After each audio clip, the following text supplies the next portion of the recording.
ஆமையை அவசகுணம் என்றான், அதையும் ஏற்றுக்கொண்டாய்.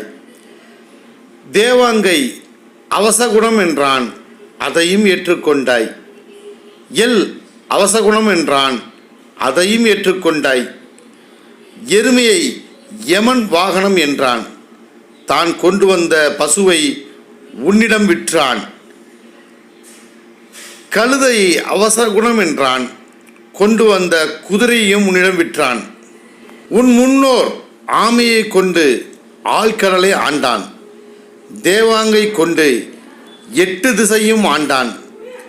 எருமை பாலை கொண்டு தேகத்தை ஆண்டான், எல் எண்ணெயை கொண்டு எழிலை ஆண்டான். உன் முன்னோர் அறிந்திராத சாதியையும் சாங்கியத்தையும் தூக்கித் திரிகிறாய்.